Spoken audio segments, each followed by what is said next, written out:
अस्सलाम वालेकुम। औज़ुबिल्लाहिमिनश्शैतानिर्रजीम बिस्मिल्लाहिर्रहमानिर्रहीम। शुरू अल्लाह के बाबरकत नाम से जो बेहद मेहरबान और नहायत रहम करने वाला है।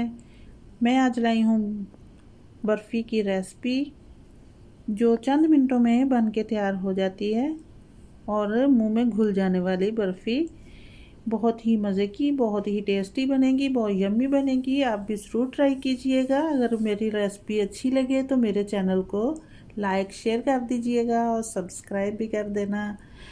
बहुत शुक्रिया।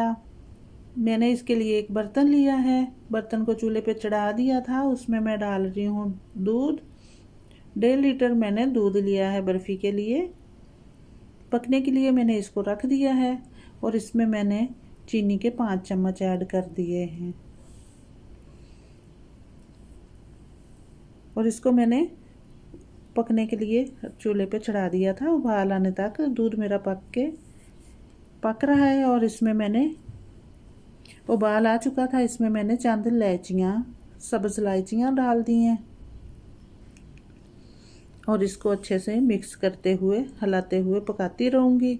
तकरीबन 10 मिनट तक पकाएं। दूध को गाढ़ा होने तक इसको पका लें। दूध मेरा गाढ़ा हो चुका है और देखें आधे से भी कम हो गया है। इसमें मैंने 1 चम्मच भर के मक्खन का डाल दिया है और इसमें मैंने 4 टेबलस्पून खुश्क दूध के डाल दिए हैं। खुश्क दूध लाजमी डालना, इससे जल्दी बर्फ़ी तैयार हो जाती है और खुशनुमा और बहुत मज़े की भी बनती है।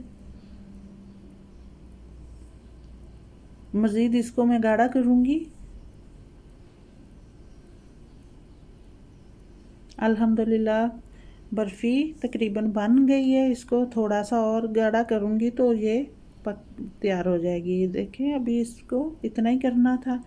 इसमें मैंने बादाम पिस्ते ऐड कर दिए हैं। देखो कितनी जल्दी बनी है और कितनी छोटी रेसिपी इसकी, कितनी थोड़े टाइम में बन के रेडी भी हो जाती है। इसको मैं निकालूंगी एक बर्तन में, एक ट्रे में इसको ऐड कर रही हूँ।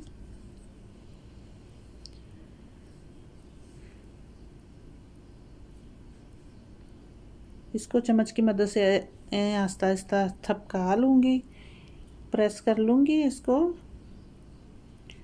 और ऊपर बादाम पिस्ता डाल रही हूँ। आप ना भी डालो तो भी काम चलेगा, लेकिन मैं मज़ीद इसमें और डाल रही हूँ खूबसूरती के लिए। आप भी बनाइए, ट्राई कीजिए और मुझे अपनी दुआओं में याद रखिए। इसमें ग़ज़ा भी है, सेहत भी है और टेस्टी भी है।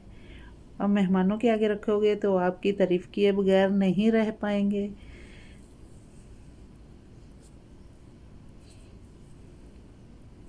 आप जिस तरह से मर्ज़ी इसको काट सकते हो। कितनी जल्दी बनी है माशाल्लाह, अल्हम्दुलिल्लाह। अल्लाह हाफिज़। दुआ में याद रखिए।